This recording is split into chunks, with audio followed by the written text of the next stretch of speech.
On sait très bien que pour nous, on a fixé des objectifs dès le début de saison.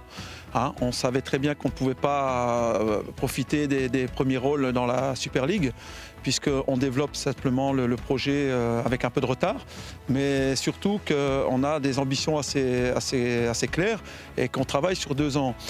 Donc ça veut dire qu'on sait très bien qu'on forme certaines filles qui ont démarré en Super League cette année, qui n'avaient aucune expérience, et au fur et à mesure, on va construire un groupe beaucoup plus compétitif pour la saison prochaine, et on prend son temps puisqu'on a l'avantage de ne pas avoir de descente.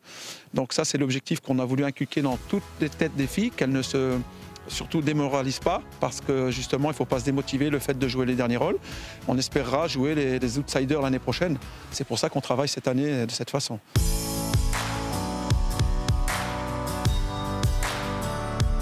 C'était très compliqué parce que ce sont des filles qui sont compétitrices, donc elles ont envie de gagner. Et c'est sûr que quand on perd un match, le premier, deuxième, troisième, c'est difficile de travailler sur des enchaînements et une spirale négative. Donc on a travaillé énormément psychologiquement pour bien leur faire comprendre que les objectifs n'étaient pas ceux qu'elles espéraient de pouvoir aller jouer le premier rôle, mais surtout garder des performances, venir chercher des performances, et que j'avais bien précisé au groupe que les premiers points viendront après le deuxième tour. Et bien évidemment, on a commencé à prendre les premiers points avant le deuxième tour. Donc le travail a été récompensé et continuera à être récompensé en travaillant de cette façon-là.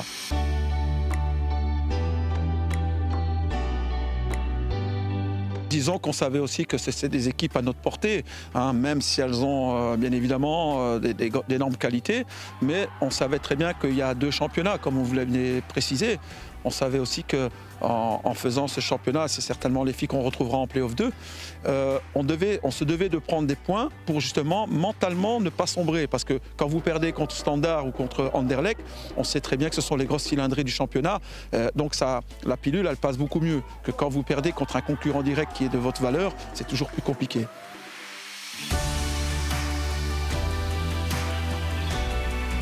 Ça sera toujours une fierté qu'une fille de chez nous parte pour aller jouer dans un grand club. Si maintenant c'est pour jouer le niveau en dessous, ça n'a pas d'intérêt.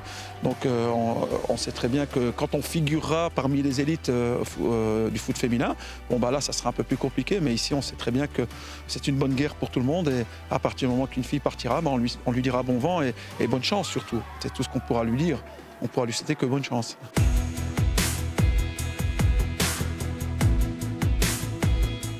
On va attendre surtout une équipe qui va combattre, une équipe qui va vouloir montrer qu'elle existe, montrer une équipe qui a des ambitions aussi pour la saison prochaine, et surtout que on n'a pas abdiqué, qu'on n'a pas baissé les chines, on est toujours là présent, et qu'on essaiera par tous les moyens, on ne finira pas dernier, ça c'est sûr et certain.